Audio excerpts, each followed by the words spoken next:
ప్రభునందు ప్రియమైన దేవుని బిడ్డలకు మన ప్రభువైన యేసు క్రీస్తు నామమున శుభములు కలుగునుగాక.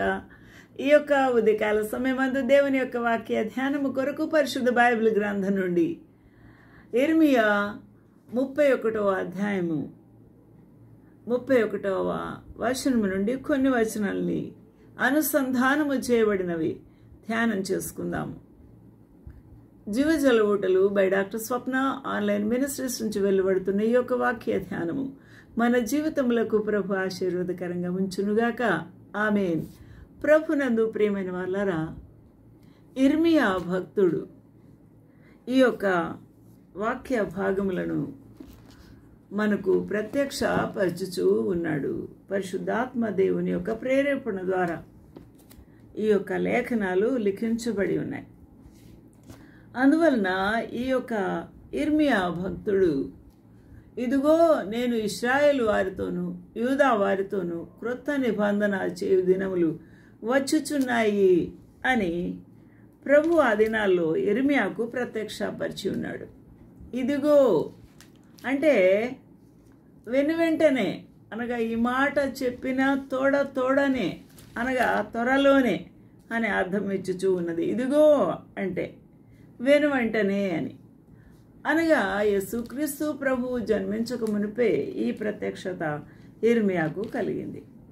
అందువలన ఇదిగో నేను ఇశ్రాయేలు వారితో యూదా వారితోనూ క్రొత్త నిబంధన చేయు దినములు వచ్చుచూ ఉన్నాయి. హల్లెలూయా. అందువలనే కదా ఆ కొత్త నిబంధన దినములు వచ్చినప్పుడు ఇదిగో కన్యక గర్భవతి అయి కుమారుని కనును అనే మాట మనము ఆ యొక్క ప్రవచనాన్ని కూడా చూసాము. యెషయా భక్తుడు రచించింది. అలాగే 9వ అధ్యాయం 6వ వచనంలో యెషయా కూడా అంటాడు, ఏలేనగా మనకు శిశువు పుట్టెను, అప్పటికి ఇంకా పుట్టలేదు. యేసుక్రీస్తు ప్రభు ఇంకా జన్మించాల్సి ఉన్నది 7-8 సంవత్సరాల క్రితమే. 700-800 సంవత్సరాల ముందే ఆయన రచించి ఉన్నాడు. ఈ యొక్క ప్రత్యక్షత ప్రవచనము యెషయా భక్తునికి కూడా వచ్చింది. ఏలనగా మనకు శిశువు పుట్టెను అంటే అప్పటికే పుట్టాడా ప్రభు? అనగా ఆయన ఉన్నవాడు అనువాడు, అందుకని పుట్టెను అంటే ఆయన జగత్తు ఉత్పత్తి కాకమునుపే ఉన్నవాడు అని అర్థం. మనకు కుమారుడు అనుగ్రహించబడెను, ఇంకా జన్మించక ముందే బడెను అంటే ఆల్రెడీ డన్ అని అర్థం. కాబట్టి ఇంత గొప్ప అద్భుతమైన మాటలు, ఆయన భుజం మీద రాజ్యభారముడును, ఆయన కుమారుడు కదా, కుమారుడు రాజ్యభారం ఎలా మోసుకొని వస్తాడు అంటే ఆయన ఈ లోకంలోనికి అడుగు పెట్టేది శరీర రూపంగా ఆయన మరి సశరీరుడుగా పుట్టాడు. కానీ ఆయన ఈ రాజ్యభారమంతా మోసుకుంటూ ఉన్న ఆయన గొప్ప మరి రారాజు. హల్లెలూయా.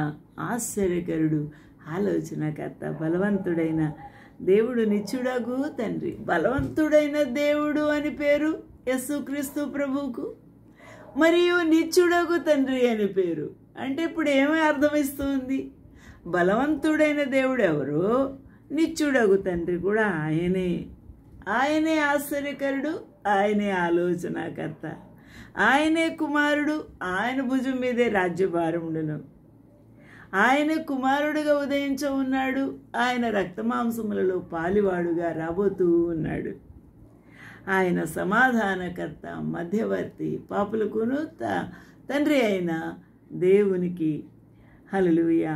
సమాధానకర్త అగు అధిపతి, సమాధానమునకు అధిపతి అని అతనికి పేరు పెట్టబడింది. ఇన్ని అద్భుతమైన నిగూఢమైన సత్యాలు ఈ పేరులో, ఈ రాబోయే ప్రత్యక్షతలో ఉన్నాయి అని యెషయా భక్తునికి తెలియజేయబడింది ప్రవక్త కాబట్టి ఆయన ఇది మొదలుకొని మితి లేకుండా దానికి వృద్ధి క్షేమం కలుగునట్లు అనగా ఆయన చెప్పిన మాట నెరవేరబోతుంది, ఆ మాటకు మరి వృద్ధి కలుగుతుంది, జరగబోతుంది అని యెషయా భక్తుడే చెప్పాడు.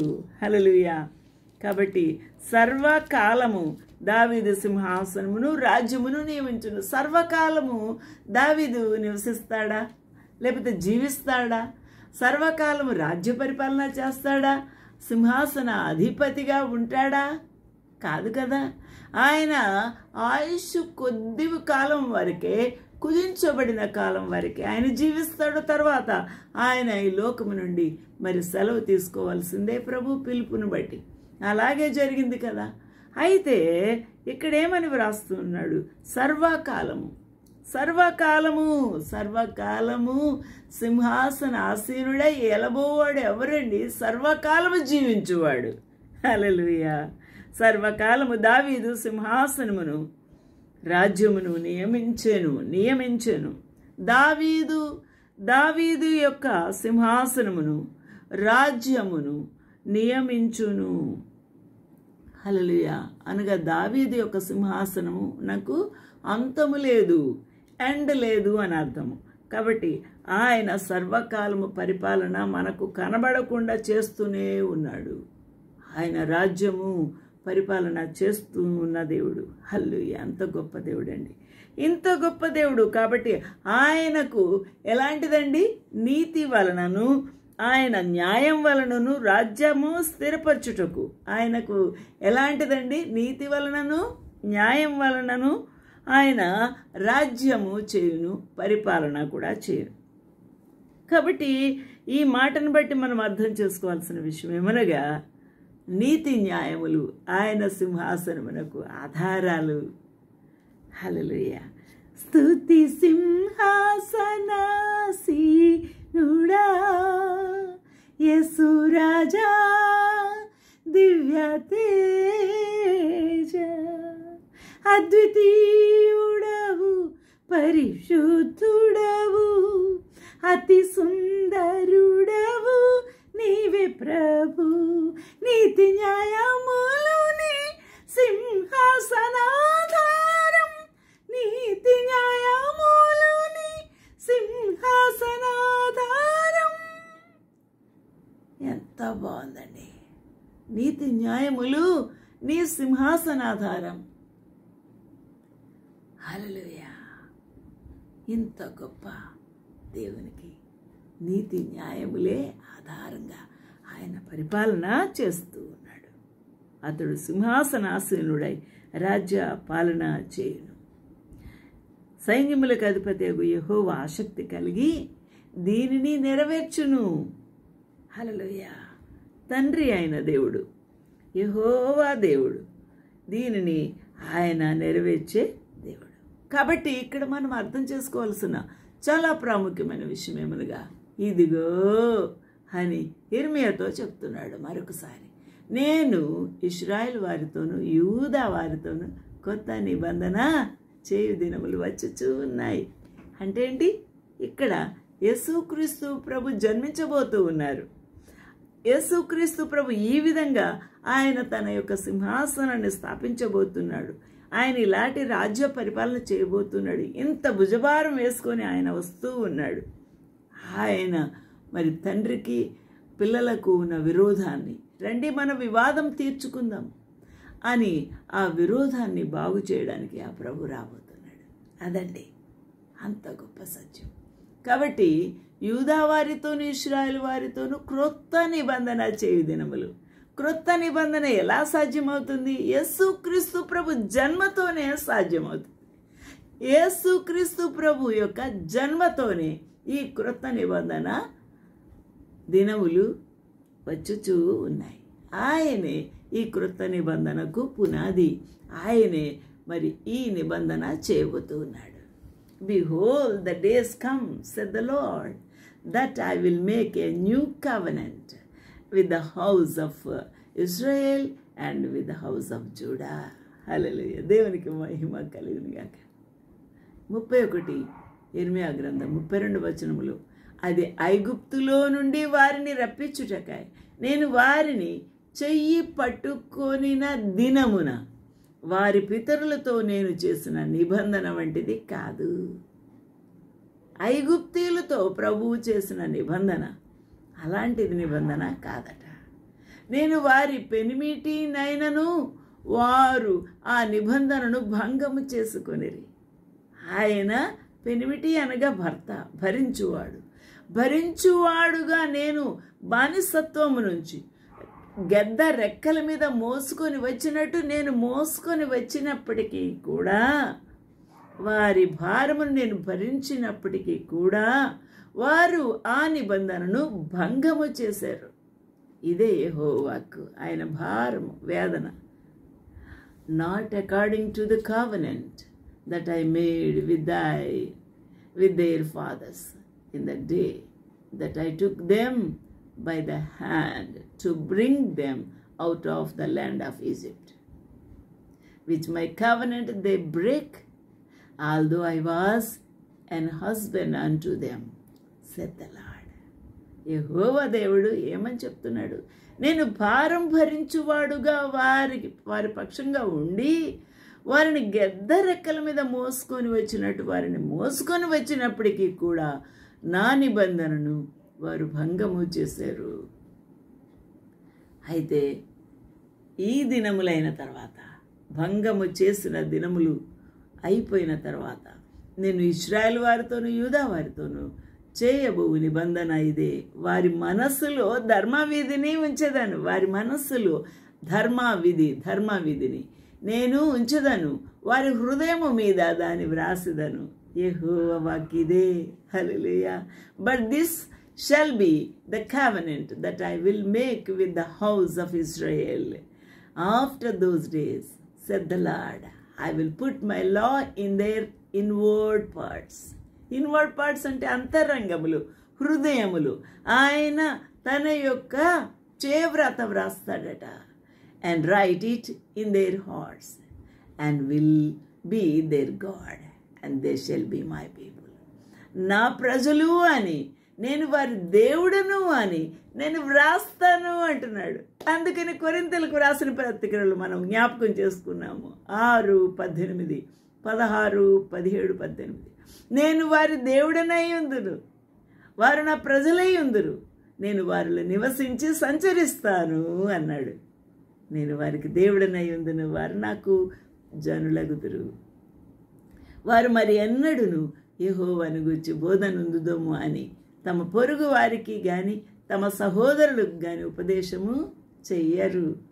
ఎందుకంటే నేను వారి దోషములన్నీ కూడా క్షమించి వారి పాపములైక ఎన్నటికీ జ్ఞాపకం చేసుకోను. గనుక అల్పులేమి ఘనులేమి అందరూ నన్ను ఎరుగుదురు. ఇదే యెహోవా వాక్కు. హల్లెలూయా. And they shall teach no more every man his neighbor and every man his brother, saying, Know the Lord, for they shall all know me, from the least of them unto the greatest of them, said the Lord. For I will forgive their iniquity. వారి పాపం నేను మర్చిపోతాను, క్షమిస్తాను. I will remember their sin no more. ఇంకెప్పటికీ వారి పాపలు నేను జ్ఞాపకం చేసుకోను. ఎప్పుడు వారు పశ్చాత్తాపడితే, వారు తిరిగి నా యొద్దకు వస్తే వారిని నేను క్షమిస్తాను, వారిని ఇంకెప్పటికీ జ్ఞాపకము చేసుకోను అంటున్నాడు. హల్లెలూయా. ఎందుకు అని ఆయన ఒక మెజర్ పెడుతున్నాడు. ఎటువంటి మెజరు? పగటి వెలుగుకై సూర్యుని, రాత్రి వెలుగుకై చంద్ర నక్షత్రములను నియమించు వాడు ఎవరు? సృష్టికర్త అయిన మన దేవుడు. దాని తరంగములు ఘోషించున్నట్లు సముద్రమును రేపువాడును అగు యెహోవా ఈ మాట సెలవిచ్చుచున్నాడు. సైన్యములకు అధిపతి అగు యెహోవా అని ఆయనకు పేరు. హల్లెలూయా. సముద్ర తరంగాలను ఎవరు లేపుతాడు? ఎవరు రేపుతాడు? ఎందుకు అలలు వస్తున్నాయి? ఎందుకు అలలు అలలు అలలు వస్తున్నాయి? ఎందుకు? ఆ ఘోషించేటట్టు ఆ తరంగములను రేపువాడను నేనే అంటున్నాడు. హల్లెలూయా. దేవునికి మహిమ ఘనత ప్రభావం కలుగుగాక. కాబట్టి ఏమంటున్నాడు? ఆ నియమములు నా సన్నిధి ఉండకుండా పోయిన ఎడల, ఆ నియమాలు నేనేమైతే నియమించానో ఆ నియమం ప్రకారమే చంద్రుడు సాయంకాలం అప్పుడు రేజ్ అవ్వాలి. ఉదయకాలమే మసమస వెలుగుతో చక్కగా బయటికి రావాలి చంద్రుడు. ఆ నియమము నేను నియమించాను. ఆ నియమములు నా సన్నిధి ఉండకుండా పోయిన ఎడల ఇశ్రాయేలు సంతతి వారు నా సన్నిధిని ఎన్నడూ జనముగా ఉండకపోవును. ఎంత ప్రామిస్ అండి! ఎంత రోషముతో మాట్లాడుతున్నాడు ప్రభు. సముద్రానికి ఘోష, సముద్రమునకు అలలు, అలాగే సూర్య చంద్ర నక్షత్రాలు ఎప్పుడు వెలగాలి, ఎప్పుడు అవి మనకు కనబడకుండా దాగి ఉండాలి, ఇవన్నీ నియమాలు పెట్టాను. అలా కాకపోతే ఇశ్రాయేలు వారికి ఎన్నటికీ నా జనం కారు, ఉండకపోవును. ఎన్నడును నా సన్నిధిని, ఇశ్రాయేలు సంతతి వారు నా సన్నిధిని ఎన్నడును జనముగా ఉండకపోవును. ఇదే యెహోవాకు. If those ordinance depart from before me, said the Lord, then the seed of Israel also shall cease from being a nation before me forever. ఒట్టు పెట్టుకుంటున్నాడు కోపంతో. ఈరోజున ఆలోచన చేద్దాం. ఏమంటున్నాడు? సైన్యములకు అధిపతి యెహోవా పైనున్న ఆకాశ విశాలమును కొలుచుటయు, కిందనున్న భూమి పునాదులను పరిశోధించుటయు సఖ్యమైన ఎడల. ఎవరికైనా సఖ్యముందా? ఇశ్రాయేలు సంతానము చేసిన సమస్తమును బట్టి నేను వారిని అందరినీ తోసివేస్తాను. ఎవరికైనా సఖ్యమైతే ఇదే యెహోవాకు. కానీ వారు అలాగూ కాకుండా, ఎలా కాకుండా? ఇశ్రాయేలు సంతానము చేసిన సమస్తమైన అక్రమము కానీ, అపవిత్రత కానీ ఏదైనా సరే దానిని బట్టి నేను వారందరినీ తోసివేసే ఉందను. ఎందుకంటే యెహోవా కనికర సంపన్నుడు.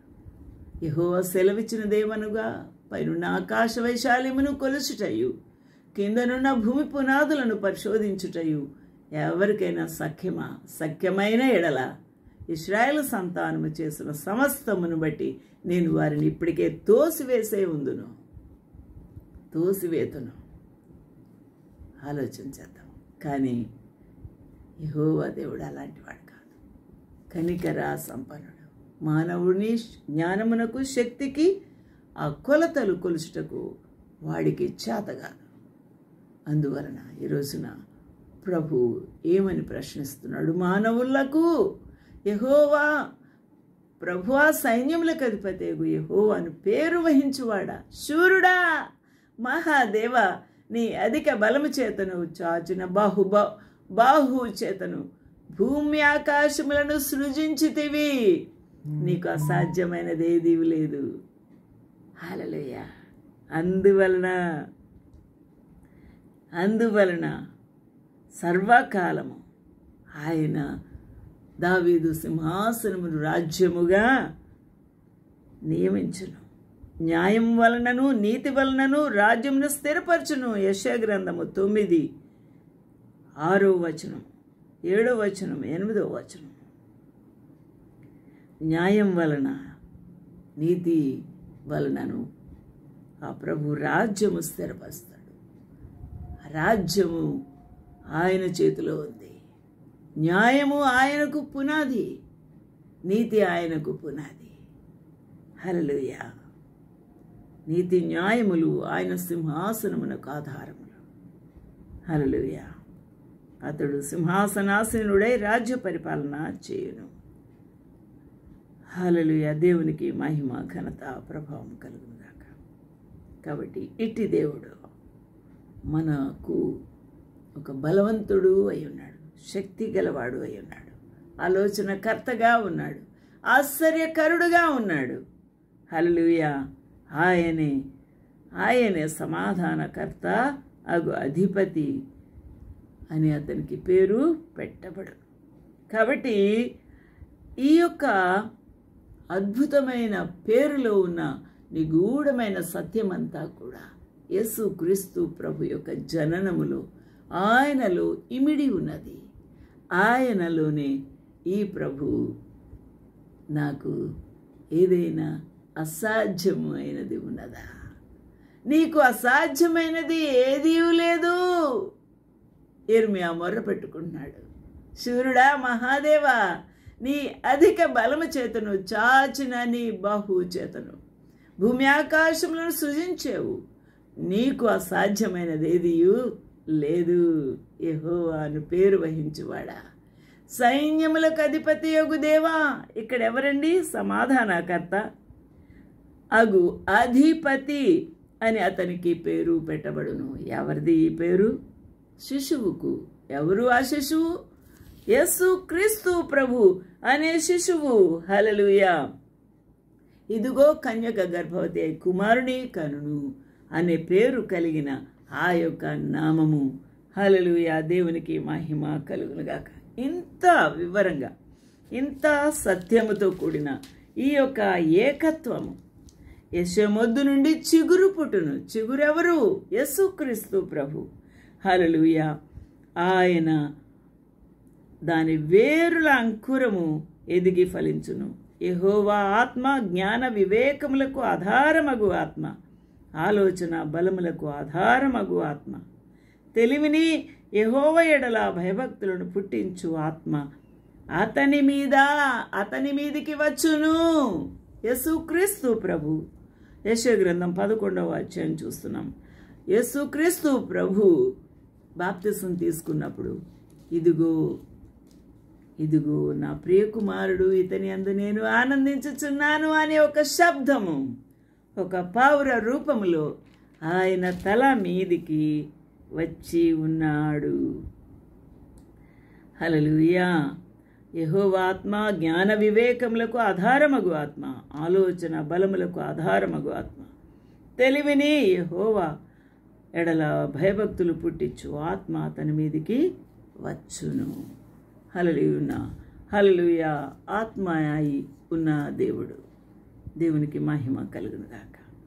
ఇట్టి దేవుని యొక్క రాకకై ఎన్నో ప్రవచనములు యేసుక్రీస్తు ప్రభు లోకమునకు రాబోతున్నారన్న ఎన్నో ప్రవచనములు ఆయన నెరవేర్చుకుంటూ వచ్చి ఉన్నారు. హల్లెలూయా. దేవునికి మహిమ ఘనత ప్రభావం కలుగునుగాక. అందువలన ఆయన భూమి ఆకాశములను సృజించిన సర్వశక్తి గల దేవుడు, సర్వోన్నతుడు, శక్తిమంతుడు.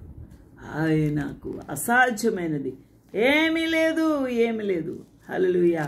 దేవునికి మహిమ కలుగునుగాక. యేసుక్రీస్తు ప్రభువు ద్వారా ఈ క్రొత్త నిబంధన ఏర్పాటు అయింది.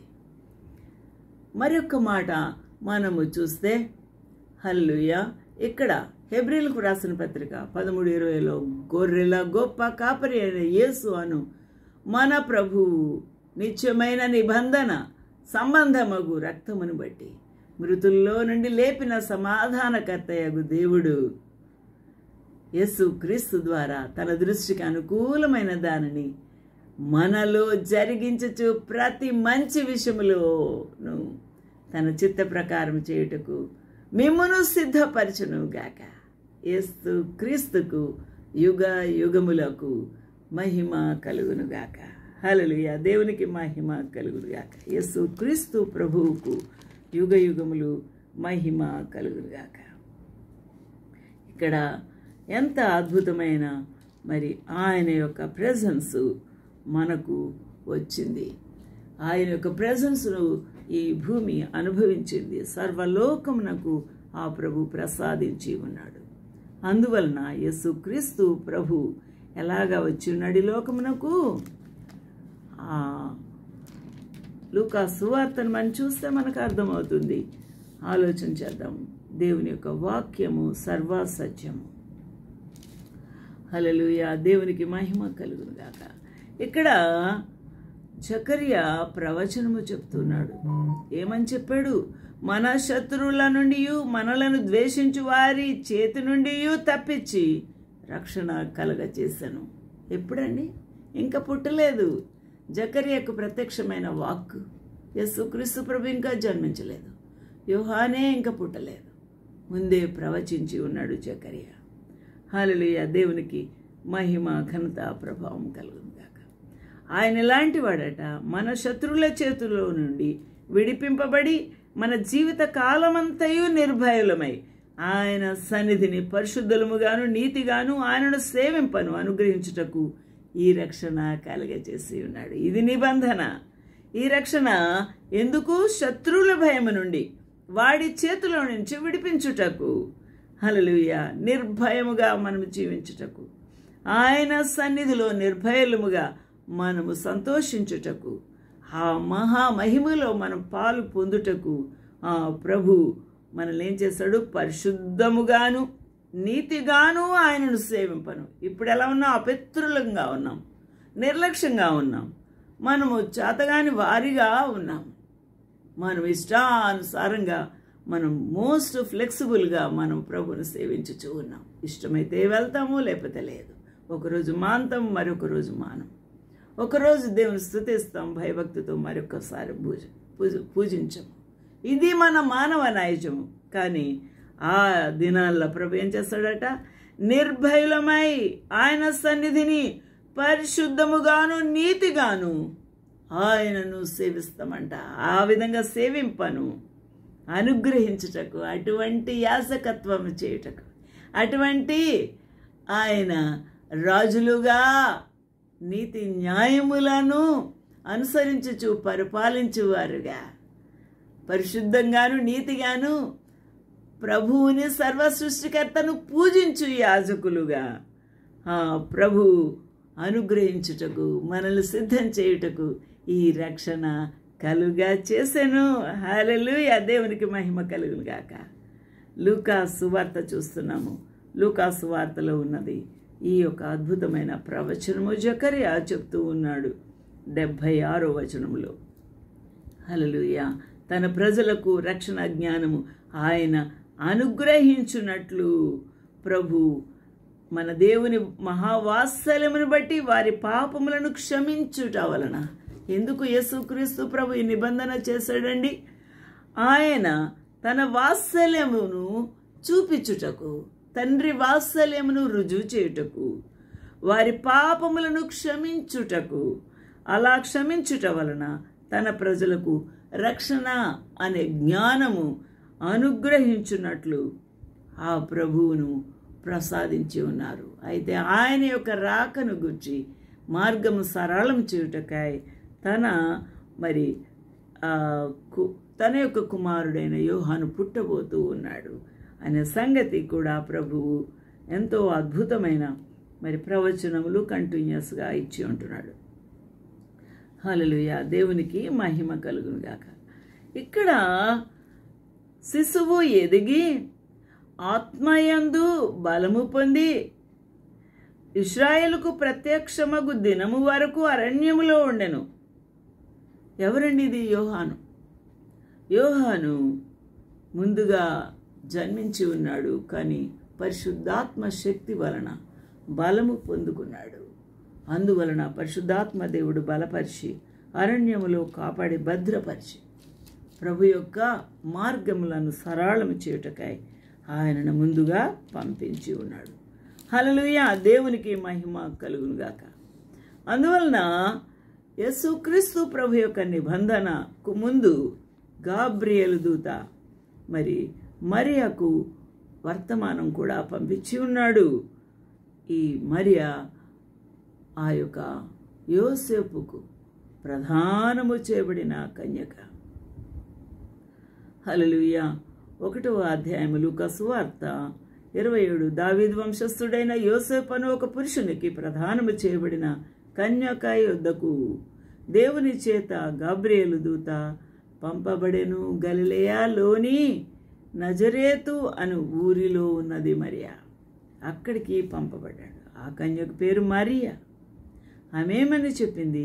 దయాప్రాప్తురాల లోపలికి వచ్చి ఆమెను చూచి, నీకు శుభము, ప్రభువు నీకు తోడై ఉన్నాడని చెప్పాను. ఆమె మాటకు బహుగా తొందరపడి ఇంకా మాట్లాడుతూ ఏమంటున్నాడు? ఆయన గొప్పవాడే, సర్వోన్నతుని కుమారుడు అనబడును అన్నాడు. మరియా, భయపడకు, దేవుని వలన కృప పొందితివి. ఇదిగో నీవు గర్భము ధరించి కుమారుని కని ఆయనకు యేసు అను పేరు పెట్టుదువు. హల్లెలూయా. ఇది ఎలా జరుగుతుంది అనంటే దూత ఏమని చెప్తున్నాడు 35లో, పరిశుద్ధాత్మ నీ మీదికి వచ్చును, సర్వోన్నతుని శక్తి నిన్ను కమ్ముకొనును, కనుక పుట్టబోవు శిశువు పరిశుద్ధుడై దేవుని కుమారుడు అనబడును. హల్లెలూయా. దేవునికి మహిమ కలుగునగాక. ఇక్కడ ఎంత అద్భుతమైన ప్రత్యక్షత ఇక్కడ మరియకు గాబ్రియేలు దూత తెలియచేసి ఉన్నాడు. అందువలన అంతటా ఎలిజబెత్ పరిశుద్ధాత్మతో నిండుకొనున్నదై బిగ్గరగా ఇట్లనను. ఆమె కూడా ప్రవచించింది. కాబట్టి ఎవరెవరికి పరిశుద్ధాత్మ దేవుని యొక్క రివెలేషన్ కలిగింది, ఇక్కడ గాబ్రియేలు దూత ద్వారా చెప్పబడిన ఆ యొక్క మరియకు, యోసేపుకు, ఇక్కడ కొండసీమలో ఉంటున్న ఎలిజబెత్కు, అక్కడ యాజకత్వము చేస్తూ ఉన్నాడు జకర్యాకు దేవుని యొక్క ఆత్మ సంధించింది. అందరికీ కూడా మరి ఆ ప్రభువు ఎందుకు రాబోతున్నారు, ఆ నిబంధన ఏంటి, ఆయన ఎందుకు ఈ లోకమునకు వచ్చి ఏ కార్యము చేయబోతున్నాడు అనే సత్యాన్ని వెల్లడి చేసి ఉన్నాడు. దేవునికి మహిమ కలుగుగాక. కాబట్టి ఆ ప్రభు శిశువును కాపాడుటకై సంరక్షకుడిగా యోసేపును ఆ గాబ్రియేలు దర్శించి తన యొక్క కర్తవ్యాన్ని కూడా తెలియచేసి ఉన్నాడు. హల్లెలూయా. దేవునికి మహిమ కలుగునుగాక. ఇక్కడ ఎంత అద్భుతమైన దేవుని యొక్క సత్యాలు లిఖించబడి ఉన్నాయి. కాబట్టి మనము దేవుని యొక్క వాక్యాన్ని, లేఖనాలు చూసి దానిని మనం ప్రభు సన్నిధిలో అర్థం చేసుకొని మనము దేవుని యొక్క సహాయం కోరుకోవాలి. అర్థం కాకపోతే కానీ మనకు ఇష్టం వచ్చినట్టు వల్లించి దానికి అర్థాలు చెప్పకూడదు. ఆలోచన చేద్దాం. దేవుని యొక్క సత్యం ఇది. హల్లెలూయా. అందువలన ఈ యొక్క మత్తయి సువార్త మనం చూసినప్పుడు 19వ వచనం మొదటి అధ్యాయంలో కూడా ఇక్కడ యోసేపు ఎలా ఉన్నాడు, ఎంత అద్భుతమైన రెవల్యూషన్ ఇక్కడ కూడా ఉంది. యేసుక్రీస్తు జనన విధం ఎట్లనగా ఆయన తల్లి అయిన మరియా యోసేపుకు ప్రదానం చేయబడింది. ఆమె తల్లి, ఆమె కన్యక, యోసేపు వుడ్ బి అనగా ప్రదానము చేయబడిన కన్యక. వారింకా ఏకము కాలేదు. కాకమునుపు ఆమె పరిశుద్ధాత్మ వలన గర్భవతిగా ఉండెను. ఆమె భర్త అయిన యోసేపు నీతిమంతుడై ఉండి ఆమెను అవమానపరచనొల్లక రహస్యంగా ఆమెను విడనాడ ఉద్దేశించెను. కనుక ఆ సంగతులను గూర్చి ఆలోచించుకొంచుండగా దూత స్వప్నమందు అతనికి ప్రత్యక్షమై, దావీదు కుమారుడమైన యోసేపు, నీ భార్య అయిన మరియాను చేర్చుకొనుటకు భయపడకుము. ఆమె గర్భము ధరించినది పరిశుద్ధాత్మ వలన కలిగినది. పరిశుద్ధాత్మ వలన కలిగిన గర్భము. కాబట్టి ఆమె ఒక కుమారుని కనును, తన ప్రజలను వారి పాపములా నుండి ఆయనే రక్షించును. ఎందుకు ప్రభువు పుట్టబోతున్నాడు, ఈ నిబంధనకు అర్థమేంటి అని మనం ఆలోచన చేస్తే, తన ప్రజలను వారి పాపముల నుండి ఆయనే అనగా యేసే రక్షించును. కనుక ఆయనకు యేసు అనే పేరు పెట్టదు. కాబట్టి యేసు అనే పేరులో రక్షకుడు అనే అర్థం.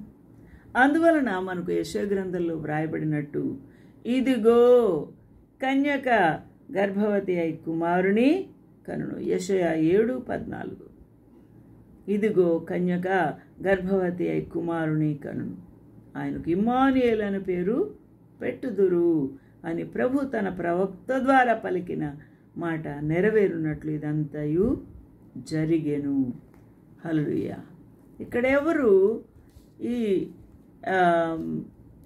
ఈ విషయం అంతా కూడా అర్థం చేసుకోవాలి. యోసేపు ఎలాగా కన్యక నీకు ప్రదానం చేయబడిన ఈ మరియా గర్భము ధరించింది అని నువ్వు ఆలోచిస్తున్నావా? రహస్యముగా విడనాడాలనుకుంటున్నావా? అయితే ఆమెకు జరిగిన సంగతి ఇది అని గాబ్రియేలు చక్కగా వర్తమానము చెప్పి ఉన్నాడు. హల్లెలూయా, దేవునికి మహిమ కలుగునుగాక.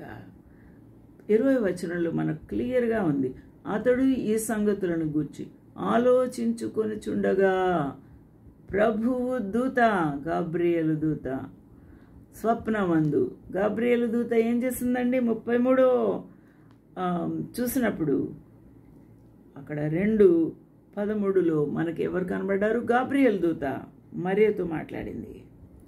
19వ వచనంలో కూడా మరియతో మాట్లాడి ఉన్నాడు గాబ్రియేలు దూత. అందువలన మరి స్వప్నమందు అతనికి ప్రత్యక్షమై, అనగా ఎవరికండి? యోసేపుకు స్వప్నమందు ఆయన కల వచ్చింది. అప్పుడే ఎవరు ప్రత్యక్షమయ్యారు? గాబ్రియేలు దూత. హల్లెలూయా, దేవునికి మహిమ ఘనత ప్రభావం కలుగుగాక. కాబట్టి ప్రభు దేవుని యొక్క కార్యములను ఇద్దరికి బయలుపరుస్తాడు. ఒక్కసారే ఆయన సమయాన్ని బట్టి ముందు ఎవరికి బయలుపరిచాడు? జకరియాకు బయలుపరిచాడు. ఆ ముందు ఇర్మియాకు బయలుపరిచాడు. ఆ ముందు యెషయాకు బయలుపరిచాడు. ఇంకెంతోమంది ప్రవక్తలకు బయలుపరిచాడు. ఆ తర్వాత జకరియా తర్వాత ఇక్కడ ఎవరికి ప్రత్యక్షపరచబడింది? గాబ్రియేలు దూత ద్వారా. గాబ్రియేలు దూత ద్వారా యోసేపుకు ప్రత్యక్షము అయ్యే ముందు ఎవరికి అయ్యింది? మరియకు ప్రత్యక్షమయ్యింది. దేవుని యొక్క వాక్కు గాబ్రియేలు మోసుకొని ప్రత్యక్షపరిచాడు, అనగా తెలియచేశాడు. గాబ్రియేలు యోసేపు దగ్గరికి కూడా వెళ్ళి ఆ సమయం ఆసన్నమైనప్పుడు, అంటే అనుమానముతో ఉన్నప్పుడు దేవుడు మళ్ళీ వర్తమానం పంపాడు యోసేపుకు. యోసేపు కూడా క్లారిఫికేషన్ అంతా కూడా విన్నాడు, భయపడ్డాడు, జాగ్రత్తగా విధేయత చూపించాడు. ఆ విధంగానే తన కర్తవ్యం నెరవేర్చాడు. మరియ కూడా విధేయురాలై, నీ దాసురాలని ఇదిగో నీ చిత్తము చొప్పున జరుగునుగాక అని విధేయత చూపించింది. కాబట్టి దేవునికి మహిమ కలుగునుగాక. అక్కడ ఎలిజబెత్ కూడా పరిశుద్ధాత్మతో నింపబడినదాయి అక్కడ కూడా ప్రవచించింది. హల్లెలూయా, ఇదిగో అని మరియను వెల్కమ్ చెప్పింది. ఎంత బాగుందండి దేవుని యొక్క ప్రసన్నత. ఇది రెసిప్రోకల్గా టైం టు టైం రెవల్యూషన్. ఆ విధంగా దేవుని కార్యాలు ఉంటాయి. హల్లెలూయా, దేవునికి మహిమ కలుగుగాక. రుజువు ఉంటుంది. దేవునికి మహిమ కలుగు. లేఖనాలని నెరవేర్చిన దేవుడు, అంతా ప్రసన్నత. అటు దేవునికి మహిమ ఘనత ప్రభావములు కలుగుగాక.